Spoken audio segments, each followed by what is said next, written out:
We're going to have Mike Inouye of NBC as our MC for today, and then we will hear from different people in terms of their perspective of the book. And then at about 1:35 or 1:40, we will start the book signing. So, Mike Inouye, you're on. Let's welcome Mike.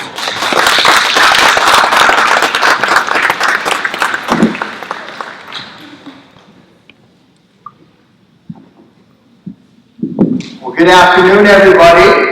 Good afternoon. Yeah, big round of applause, first of all, for you getting here, and for the reason why we're here for this book today. Big round of applause. That's you.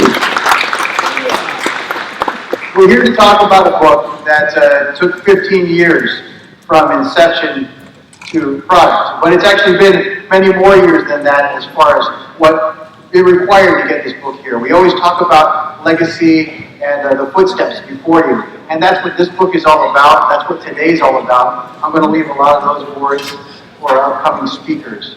But 130 years, as far as the official timeline for Japantown and San Jose. And that's an important aspect. These are not small town, little novelty items that pop up. This is a major part of a major city and a major cultural center for today's technology, Silicon Valley. Now, we're honored to have a number of the people who were involved in this project, some from the very start, some started before the start of the project, but everybody here played a very, very important part, no matter when they joined and no matter how large they think their piece was. And that includes all of you who are here today, everyone who's ever purchased the book, everyone who's told each other about this book, and those who you will tell about this book as well. We're honored as well, because just like Japantown, the city of San Jose is often mistaken for being something that it's not, and often not given credit for things that it is. San Jose is a huge part of the Bay Area, regardless of what the postcards with the Golden Gate Bridge and the Trans-American Building will have you know. Now, we don't have the San Francisco Street rice-a-roni, but we have some very special rice dishes right here, I think. So we'll talk about that as well. Now, documenting in large part the many accomplishments that San Jose has had throughout the years, and while doing a lot of other very official duties, we'd like to first call on our first speaker. Our first speaker is the official city historian for the city of San Jose. How many of you were aware that there was an official city historian? All right, there you go. How many of you know now? Yeah, very good. I hope you remember this gentleman, because it's a huge part of how we pass on information and how we give credit and how we can go back and check our roots from time to time to keep us on course. Now, this gentleman is the Honorable Judge Paul Bernal, currently serving as a Superior Court Judge for the County of Santa Clara. So it's a face and a name that you'll also want to remember. You want him to remember you with a smile as well, just in case you ever see him outside of this room at his office. Now, his interest in history began in the 4th grade, and he went on to major in history at Loyola Mountain University in Los Angeles, LMU. He used to bike right past where they did the crew there in the canal. He was a co-founder of San Jose's Preservation Action Council, PAC, and was chairman of the county's Historical Heritage Commission for a decade. He became the city of San Jose's second official city historian after the passing of Clyde Arbuckle in 1998. So please, ladies and gentlemen, welcome the Honorable Judge Paul Bernal, the official city historian of the city of San Jose.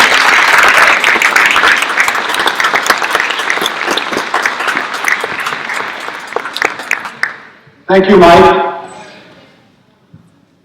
A very long time ago, there was a young lady who had a family that lived on the edge of town. And she went to gather flowers in the nearby forest. She got lost. She came upon a cottage which she saw deep in the forest. Perhaps she could ask directions for how to get home. She went to this house and knocked on the door. Nobody was home. So she proceeded to go inside. Unbeknownst to her, the homeowners had just left. They were the Papa Bear, the Mama Bear, and the wee little baby bear. They had left because their forest was too hot, and they wanted it to cool off, and they went to take a walk through the forest, which they did. She entered the kitchen and found that forest that they had left. And as you all know, Goldilocks tasted the first bowl and said, "Oh, this is too hot." And she tried the second bowl. "Oh, this is too cold." And she tried the third bowl and said, "This is just right." And then she went around the house checking out the furniture, the beds. Some were too large, too small, too soft, too hard. And that story, to me, is the story of Japantown. When Ralph asked me to speak at this event, I said I'd be thrilled to. And we had a little discussion about why is this Japantown still here when so many Japantowns are not? And the answer is because of the Goldilocks factor. This Japantown was not too large and not too small. The ones that were too small just kind of vanished. The ones that were too large were taken over by other interests as time went by. This Japantown was in the right locale. Because this started out as Chinatown, under the guidance of John Heinlein, it was put off-center from the downtown, as opposed to so many other Chinatowns and Japantowns, which remained in the downtown cores of their cities. And so as the downtown core got rejuvenated, perhaps now 8 times since the original Chinatown, most cities would just wipe out their Asian cultural centers. Or, as in San Francisco, they get too big and they're taken over by other interests, other ideas, other developments. So we are blessed that this Japantown was off-center, that it was the right size, that it was the right time, because it withstood all of the erosion that usually happens to Asian cultural centers in the Western United States. And I really think that whether it was arson or it was not very smart building of stoves and wooden homes in downtown San Jose, where the Fairmont Hotel is today, where the original Chinatown was, that actually was serendipitous that it moved the Chinatown out of the downtown core. And it was also serendipitous that John Heinlein would welcome the community onto his property, which is right here. And so to me, we have a real gem, not only for the people who are Chinese, Japanese, Filipino, and the Caucasians who live here, not just for the neighbors, but this is a treasure for all of Santa Clara County and San Jose. And isn't it fabulous that the people who work here and love it here and have businesses here and have a love for their past and their community have made Japantown this special place? Part of that is preservation. Part of that is remembering what came before and saying we have an identity. And this book, Japantown: A Journey, is further evidence of that love for this community. I cannot tell you how shocked I was when I read this book. I've been listening to Ralph talk about this book for about 15 years now. He's been on about 8 years. And I knew he was working on a book, but I had no idea it was going to be like this. I honestly feel that this is the best book I have seen and read in the last couple of decades on local history. It has the most fabulous...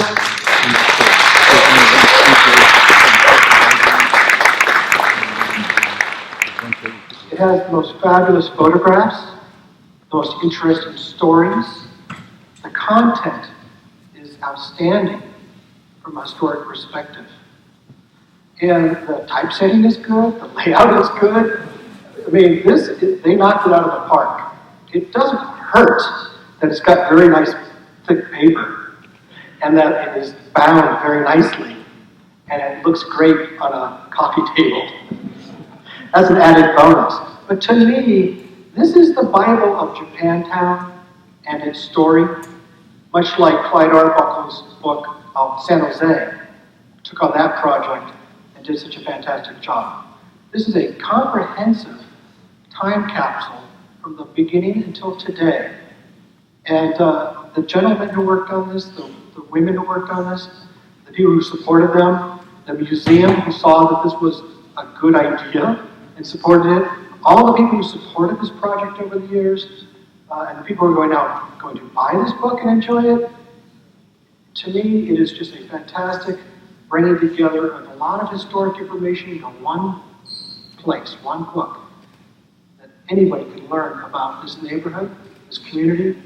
And as it says in the introduction, it's not necessarily the geographic limits, it is the spirit of the place.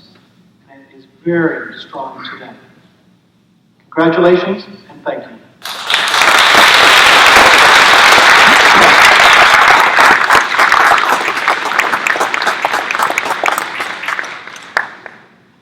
You heard it, folks. Quite an impressive feat. Judge Bernal finished the whole book. I say that not because of your reading, Billy, but by the fact that I looked at that book and I said, that's a book. People are asking Curt, how long is that book? And Curt said, 5 pounds. I don't even know if they number the pages. All I know is there's little weight marks on the way down.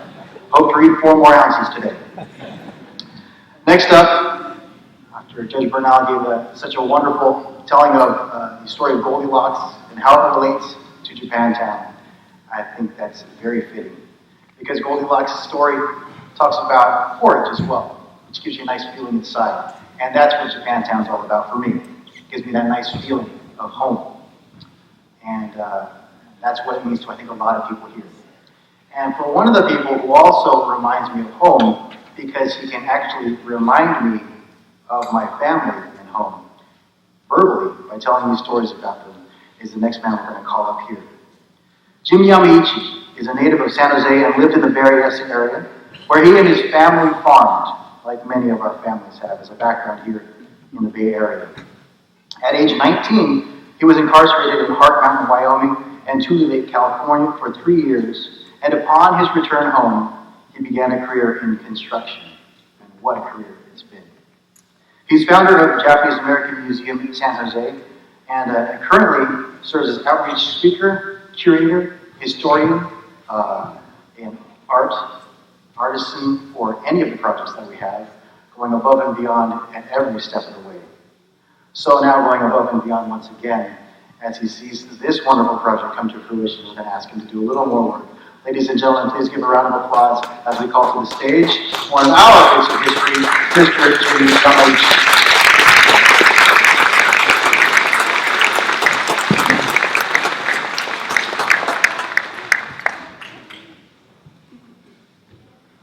I'm sorry, Mike, you didn't do your homework.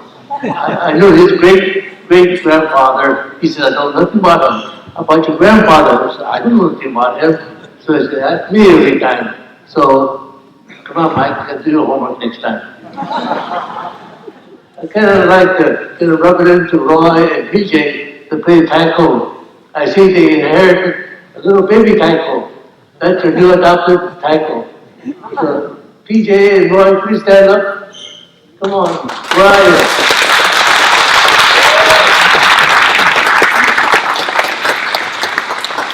People like that, that's history, San Jose. Everyone who started San Jose taiko over 40 years ago.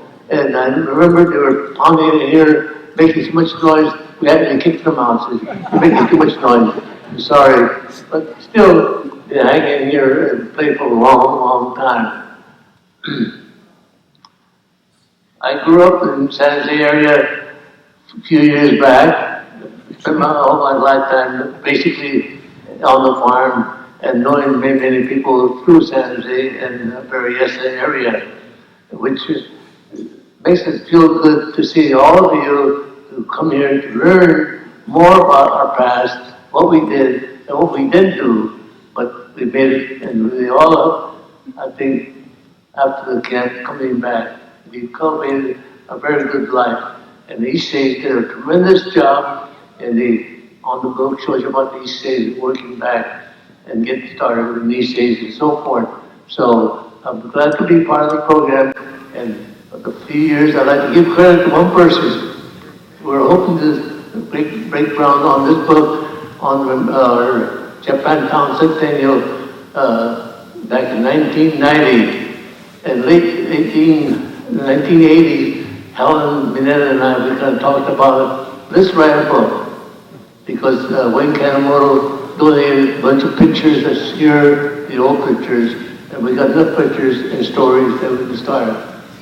But as time went along, Helen retired from school, then she went over with a group and was a secretary. Then she lost time, and so it got dragged on. So over 25 years ago, this book was talked about.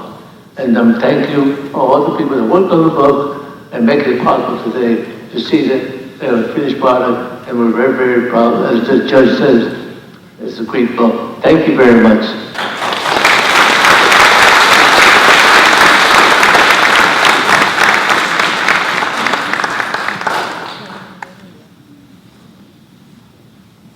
Jimmy, you're not the first to tell me to do your homework. But Jimmy's right. Jimmy is my resource. Because when Jimmy and I started getting to talk to each other, I've been fortunate enough to be involved in a number of events, including the honor that Jimmy got from the Emperor of Japan. For those of you who don't know about that, ask him. He'll make something up.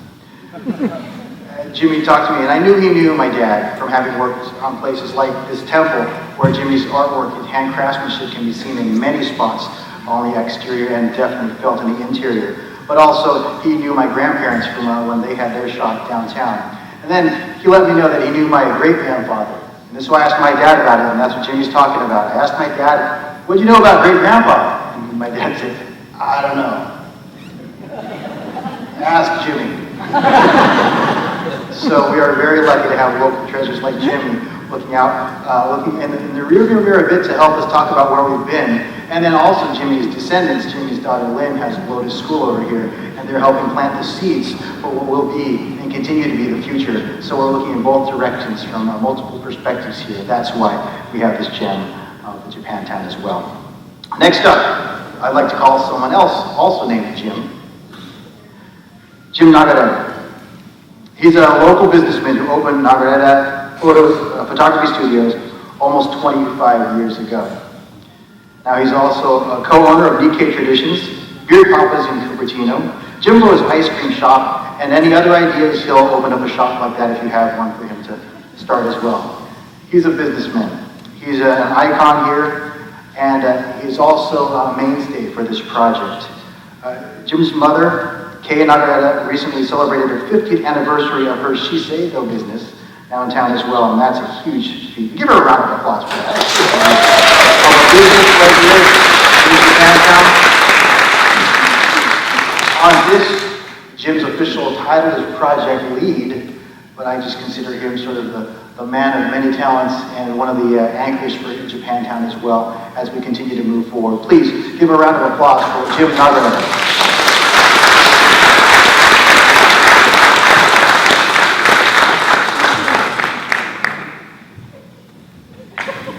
I was wondering if she's going to help me up the stairs. Thank you, Mike. And I wanted to challenge Mike, maybe after the program here, to challenge you to a book lifting contest. I think I could do about 10. What do you think? Got up to chapter 7.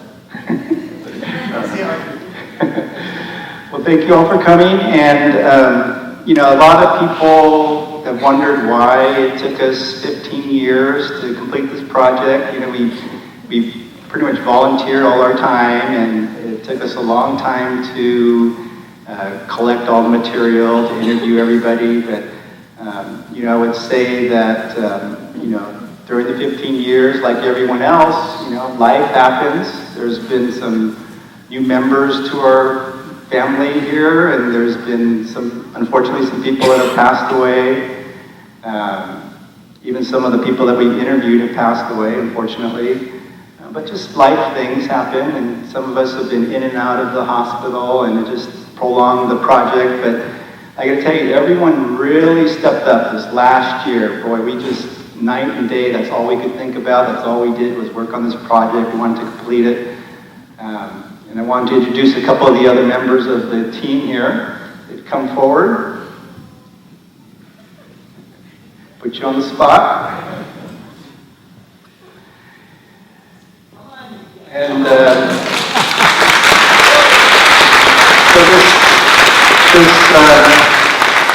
as I said, this last year we've really cracked the whip on everybody. And June Hayashi here is our editor, and we put her through a tremendous amount of work, day and night, and staring at the computer all day, and she put a lot of work into it. We really appreciate your help. Thank you very much. And next to her is Janice Oda, and she did the layout. She's also been very tirelessly helping with this event and distributing the books, and I don't know where she gets her energy, but she did a beautiful layout for us, and we really appreciate it. Thank you so much, both of you.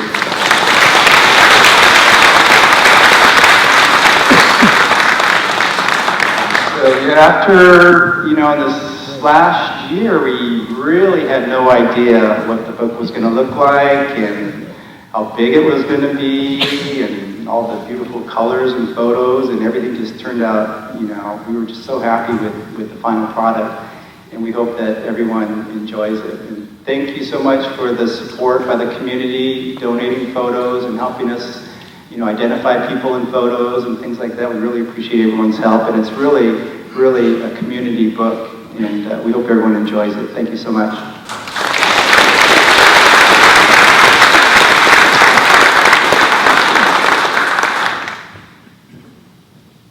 Jim's holding with that bat. Let's see. I don't look out because there's a gentleman here wearing the San Jose Spartan Judo sweatshirt, so he's put us all to shame, I think.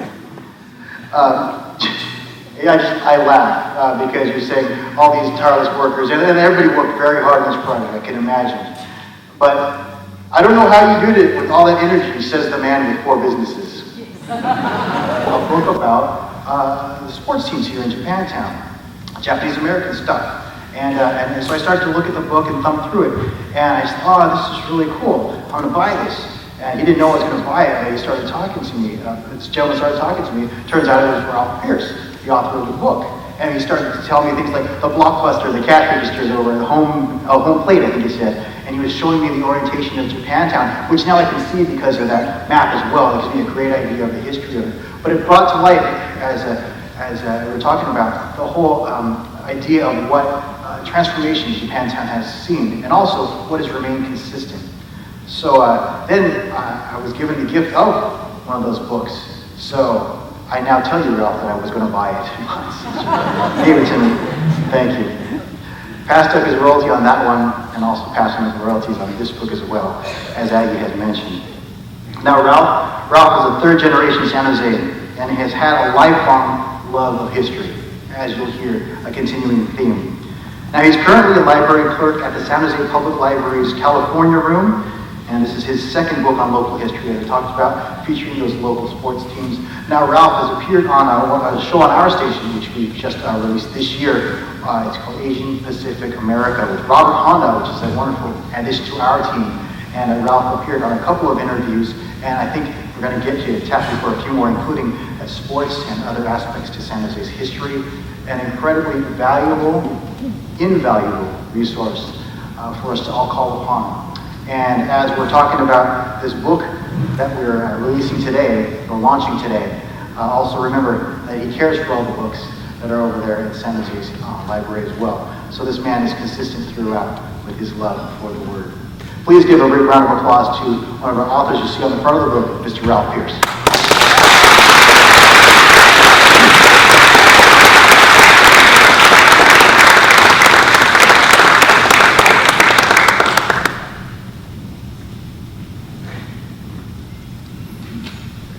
itched my nose. I'm glad they're still here. In the mid-1980s, I lived in an apartment at near 5th and St. James Street.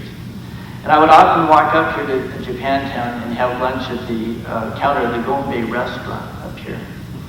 And one day I found myself in the middle of a group of people that were being given a tour of Japantown by a soft-spoken gentleman who I later came to know as Dr. Ishikawa, or Toke, as he was more commonly known. I remember Dr. Ishikawa telling about the ASAHI baseball team and telling about FBI agents stationed on the roof of one of the buildings near Chinatown, and about a youthful crush that he had had on a Chinese girl who had skin like porcelain. Little did I know that day that I would one day be helping to write a book about this historic community. I remember long before I had any involvement with the preservation of Japantown history, standing in front of the old kitchen supply building on 6th Street that was lost to fire some years ago. I remember standing there looking at the building and looking at the layers of paint that were peeling away so you could see the bare wood underneath. And I remember looking at the old wooden door and its worn handle and its rusty hinges. And I wondered to myself, who had passed through this door? And who had worked in this building? And what were their stories of their lives? And so our book is really about appreciation, respect, and gratitude. Not just for those who came before us, but ultimately for each other. Some have wondered what my connection is to Japantown. Well, my son's grandmother came to this country from Japan, seeking a better life, and she even taught Japanese language here at this church. And so I'm related in that way through my wife and through my son. But more importantly, I'm related by spirit, the human spirit. San Jose is my town, and you are the people of my town, and I appreciate, respect, and am grateful to all of you. And in closing, I'd like to thank Roy and PJ for their very warm Matsuri welcome, our wonderful MC, Mike Inouye, our encyclopedic Japantown historian, Jimi Yamaichi, to my friend, Judge Paul Bernal, who altered his Thanksgiving holiday plans to be here with us. To our project lead, Jim NAGAREDA, for introducing me to the project, and to the book's primary author, Curt Fukuda, who invited me to contribute as a co-author. To Janice Oda for the very beautiful job that she did with layout and design. And to my dear friend June Hayashi for her truly excellent editing. And thank you too to our publishers, the Japanese American Museum of San Jose. Thank you all.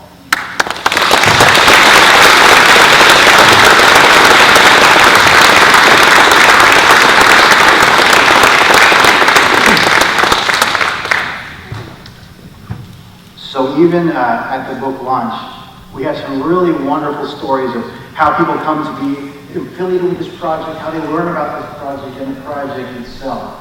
So everything has a story. And unfortunately, in my business, in the news, we get about 45 seconds to tell that in-depth story. Sometimes they'll stretch it to 2 minutes if it's a really good one. But this one here spans 130 years at its base. And that's why this wonderful work is something that Judge Bernal was talking so fervently about. And that's why we got wonderful resources such as Ralph Pearce to join us as well as he came on board. Now, we talk about everything being sort of like family, in Japantown as well. And this next speaker actually is like family. He actually is family. He's my dad's cousin. We loop it all around. So then we say he's my cousin because he's far too young to be my dad's cousin. And then we just say it's Curt. And people know him. And they know who we're talking about. Curt Fukuda currently teaches video and photography. He recently created video tutorials that are available on the Adobe Systems website, Adobe being that huge building just off Highway 87 in downtown San Jose. And the name you hear, whenever anybody sends you a document that you can't open, you gotta get that Adobe thing. It's free. It's free. It's also the thing that does that photoshopping where they can make you look like you're standing anywhere in the world, with anyone in the world. That's Adobe as well. Curt helps them figure out how things are done with his presentations. He's been part of A Day in the Life of Asian Pacific America, presented by the Smithsonian Asian Pacific American Center, and was invited by Edward James Olmos to photograph for the Americanos exhibition by the Smithsonian National Museum of American History. Curt's photography has been exhibited throughout the United States, Mexico, and Germany. He's worked as a professional photographer, technical writer, a cinematographer since this project started. His family has grown and doubled in size. His family is here today, by the way. Very proud. Wife Monica over here, his son Richard, his daughter Eileen over here as well. So they have sacrificed, I'm sure, in all these many months preceding this, as far as this wonderful work of mine. And so now we're here to see this work. But first, we want to hear from the man who started, I think, in earnest, and in some ways, this project. Curt, I call you to the stage where we can read a little bit about it in the beginning of the book, but I want you to talk about this project as it means to yourself. Please give a round of applause.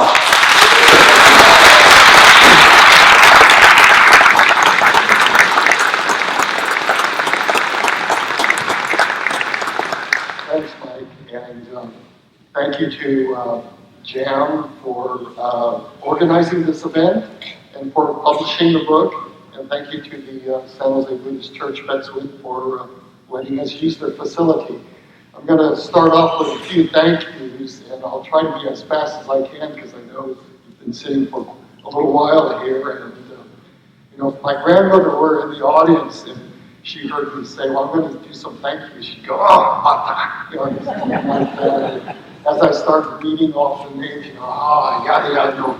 So I'm going to try to be as fast as I can so that we can all have the dessert or something like that. But anyway, I wanted to thank, first of all, Jimi Yamaichi. You know, Jimi was the first person who, when he heard about the project, he actually supported us, and he came and he connected me with people who were involved with Japantown and took me out to do oral histories. And at that time, Jimi thought our project was going to be a book. And actually, in a little while, I'll tell you that it actually was not supposed to be a book. But anyway, as you can see, 15 years later, Jimi got his way, and it did turn out to be a book. Anyway, thank you, Jimi. Of course, thanks to my family, Monica, my wife Monica, and my children, Richard and Eileen, for putting up with me and being so patient all these years that I've been doing the book. And I'd like to thank the team members. You know, I'm going to repeat a few things that Jim NAGAREDA has said, but I want to thank, of course, Ralph Pearce, my co-author. And Ralph brought a lot of focus to, when Ralph joined the project about halfway through, he brought a lot of skills, his ability to write and research and focus, most of all. I mean, to a great extent, the book was completed because of Ralph. I mean, he was just magnificent. And then he brought along his friend June, who did a lot of the editing. I mean, we had a couple people start off the editing, my wife included, and one of my cousins, Connie. But June really did the lion's share of the work. And I want you to know, yes, there are some goofs and errors in the book, but please don't blame June. You know, we only gave her a very short amount of time to do the editing, and quite frankly, I've noticed a few things got snuck in after she completed her editing cycle, so, you know, she's not to blame. I'd like to also thank a couple people who you might not know were involved with the book. Eileen Tanabe, she was involved with the team for 1 year and did a lot of research and went on a couple of interviews with me. And then I'd like to also thank Ward Shimizu. Now, Ward was supposed to be the original author. Ward was going to write the first half of the book, and I was going to write the second half of the book. And Ward and I, in the mid-2000s, went out and we did a lot of researching and a lot of interviewing. And unfortunately, Ward was going to relocate to Nebraska and got involved with other things, so he had to drop out of the project. But I always threatened Ward that I would keep his name on the book, and there was a very specific reason for that, because, you know, sooner or later, as you go through a book, you're going to wonder, gee, why did they include that?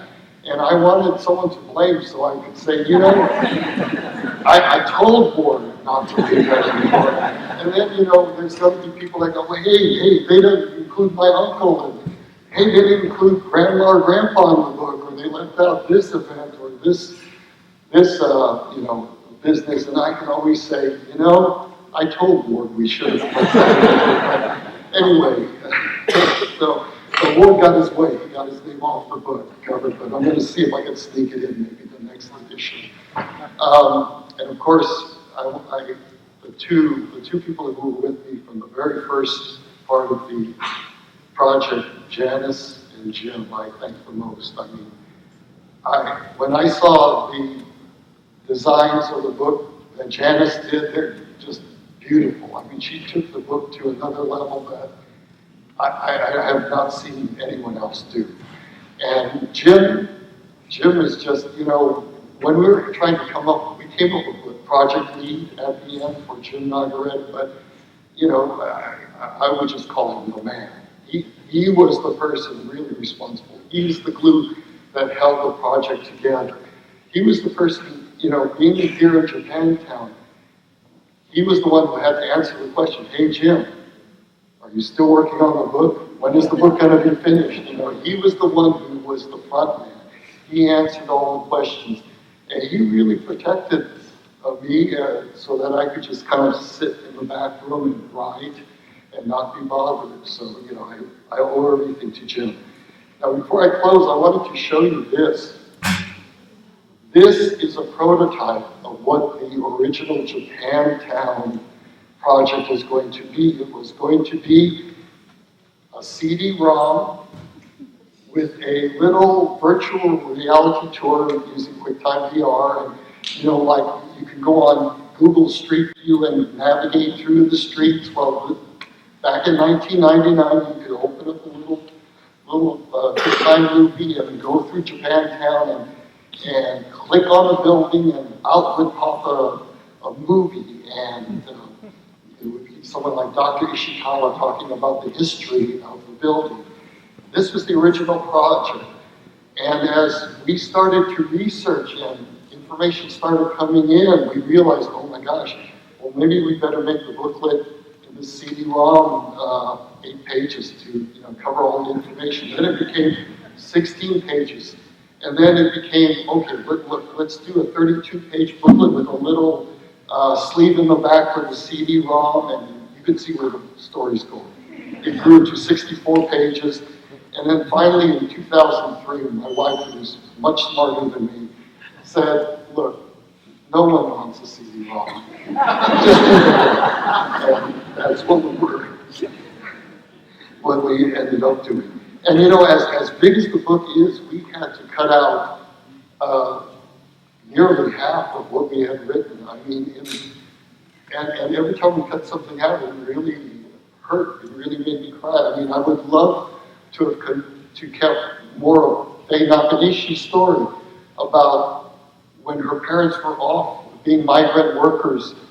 They paid the Buddhist church to keep her here. And in 1924, there was a little dormitory where 4 boys and Faye Nakanishi got to live at the Buddhist church. I mean, Faye said that she didn't even think that it was mentioned in many people know that there was a dormitory here. And I also would have loved to have kept in Tobi Yamamoto's story about how he and his mom and his sisters were coming home from picking tomatoes on Memorial Day and then realizing, hey, Japantown's a little quiet. And Toby told me that he went by the church and saw the notice and said, oh my gosh, we were supposed to be gone, we were supposed to be evacuated. So they had to rush around, and they got Mr. Ng from Ken Low to pile them into his Cadillac LaSalle and drive them to the assembly center. But stories like that, there's just so many more that need to be told. And I really hope the book inspires a lot of people to do more books, do other projects, and interview people. As you go through the book, if there's something that you feel like, wow, they sure got this wrong, please, do a project, write a book. I really hope this really keeps the ball rolling.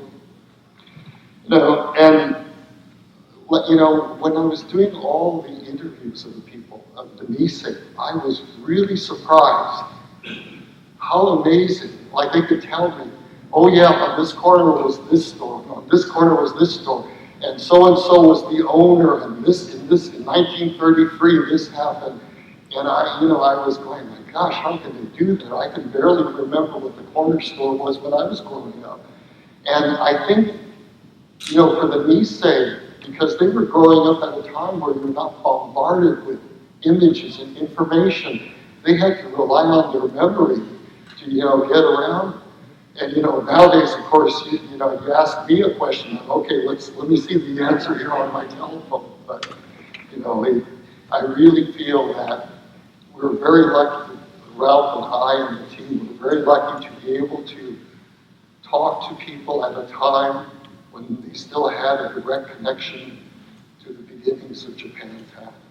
And as I was talking to the people, and they were remembering Japantown, I would see this very special light come on in their eyes. And it's like, I think each of us has a place that has a special meaning for us. A place that, kind of takes us back and removes us from our daily lives. And, for some people it could be Japantown, for others it might be something else, but it's a place that, brings us peace and takes us home. Thank you.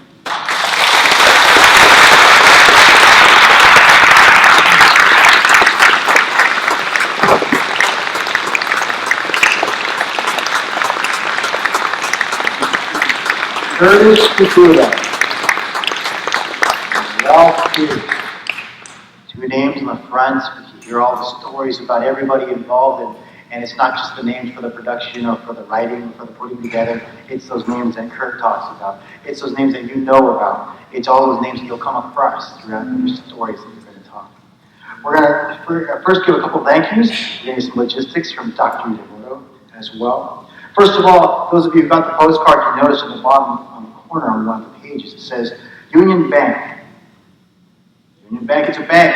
They also put these, they're on the back. Go ahead, wave it. Look at that in the back. The Union Bank gave a grant for this particular purpose. And they gave us the badge as well, because this is a very sizable, weighty book. They gave us the very strong ones. So these could be used to carry anything like, a bowling ball, a spare tire, or this book. So very useful. Thank you to Union Bank for the grant, the bag. Like I said, I want to please because of them as well. Always supporting our community. And they're just around the corner, but they're also just around the corner, probably from your house as well.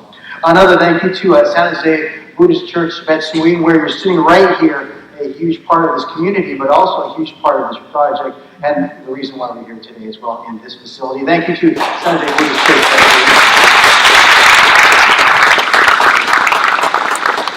We talked about my friend Robert Honda's show. It's on Sunday mornings at 5:30, I think it is. Also on channel 186, which is our second Comcast channel. You know what? It's a little early. I get up at 2:30 in the morning on weekdays, and 5:30 on a Sunday is too early for me.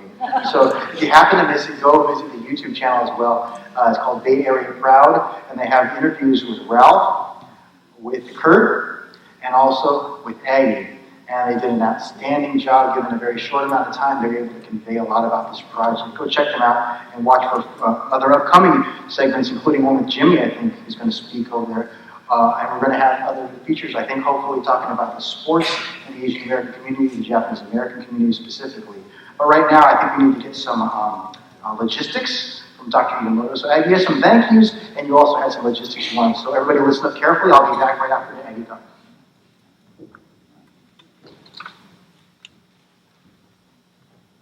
Thank you, Mike. You've heard the adage, it takes a village. Well, it took a whole community. Because in addition to the production team that you met, and all of the volunteers at the museum that are helping us today, there were also 10 organizations. And the idea was, let's get together and support each other in terms of pre-sales and book distribution. And at this time, I just want to tell you what this whole community support system involved. The Community Youth Service, the Japantown Community and Cultural Center of Northern California, it's based in San Francisco, the Konko Church of San Jose Buddhist Church Betsuing, San Jose Japanese American Citizens League, San Jose Ninja Youth Foundation, San Jose Taiko that you heard earlier, Silicon Valley Japanese American Citizens League, Wesley United Methodist Church, and Yamaichi Community Service Center. What a wonderful example of support and just family kind of a feeling with all of us supporting one another. Let's give a nice thank you to all of us.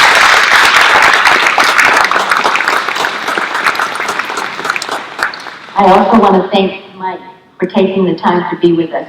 You know, every time we ask Mike, he just so graciously accepts whatever we ask him to do. So I need my car washed.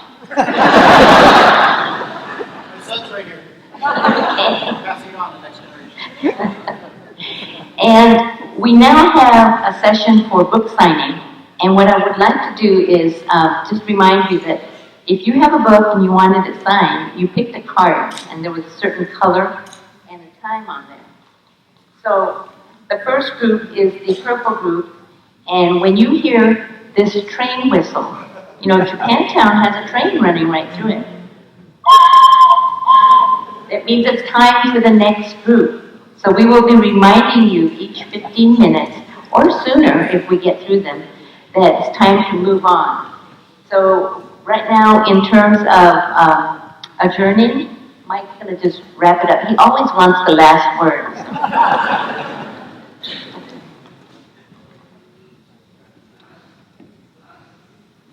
All right, so Aggie, her background teacher, principal, so I mean, you gotta listen. When she blows that whistle, you gotta listen. So yeah, my kids tell you what a red zone is. Not because they've had one, they'll be telling you, but they know what a red zone is. You don't want that from the teachers. You lose your recess. We've been talking about this community, and Aggie's right. I did want to wrap it up because we're surrounded by a modest group of people. But we're talking about what family is and family does. My cousin, one of my relatives, he's on this committee right here. I had talked to June Hayashi. Her son was my roommate in college my first couple of years. And so that's like family. We talk about what is your relationship to Japantown, Ralph? Ralph, well, he has some familial relations. His wife has some background here. But also, he had an apartment in Japantown. And he became part of the community. And each of you hears about Japantown. And so I encourage you to take people into Japantown, because this is a very special place, but it's also a very open place. But if you're not from this area, if you don't know the smaller stores and the owners and the history there, it can be a little intimidating. So the next time someone has an opportunity, says, hey, you want to meet for lunch? Yeah, the cool places, the new ones, they're all exciting to take people to. But don't forget about your favorite places right here in Japantown, because those are a gift, but they'll only remain a gift for us if we can keep them going, right? So I have here, I had a collared shirt on. I was going to wear this afterwards, but I have it on right now. This shirt, it says Got Japantowns? Question mark. And it's kind of funny. It's like that Got Milk campaign. My wife saw it at UK Traditions, one of Jim's businesses. And she sends me a shot of it on the camera. She says, do you want one of these? I said, heck yeah. I said, heck, because my kid might read that message later. And it's important, because underneath it says San Francisco, it says Los Angeles, and it says San Jose right over the heart. Now, those are the only 3 Japantowns left in America, and well, Japantowns as far as we call them, left in the world. On the back, look at this. It's the shape of California, but if you get a closer look, and I encourage you to do so at BK Traditions. You open today? Okay, they're open today. Because those are all cities where we used to have Japantown. So there's only 3 left. This is one of them. And as we've been talking about, and Judge Bernal said, this is a place where the heart is. This is a community. The community exists and persists because of the people who come and go. They flow in and out of our community. It's alive.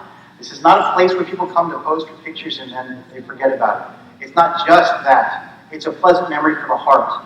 So you bring people in to Japantown, and we can continue spreading those. Now, I'm a little disappointed, I have to say, because I see so many people who are my age in this room. And I don't see a lot who are younger. So, your goal for the next year is to bring those next generations in to town. I see Richard there. And Eileen, and my son Mason, and my daughter Kendall. Your job is to bring friends. Maybe one lunch date, or maybe one appointment over at Roy's. Just have coffee, or get ice cream at Jimbo's. And explain that smell, it's the pickles. It's nothing rotten. It's supposed to smell like that. People need to know the sights, the sounds, and the smells of this, so it becomes part of their culture as well. And then, like Ralph, it becomes part of the texture of your life. And then someone might look at you and say, well, why do you know about Japantown? And then you explain to them why you have a special connection. But right now, I'm preventing you from getting your very special connection, this history of Japantown, a journey. So Aggie, I think you're going to kick this off. Ladies and gentlemen, remember, this is a wonderful gift item for your holiday season. Thank you very much for coming. Listen to the ritual.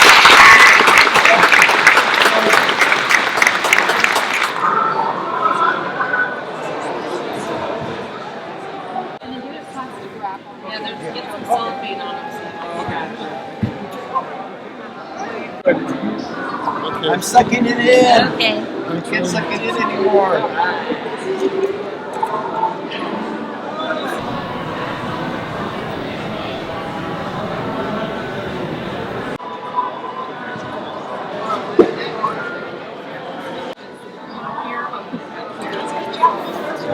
There you are. Thank you. Okay.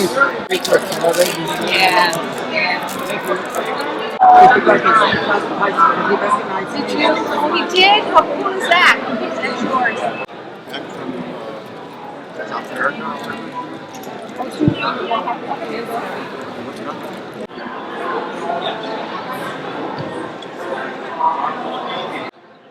You guys did a nice job.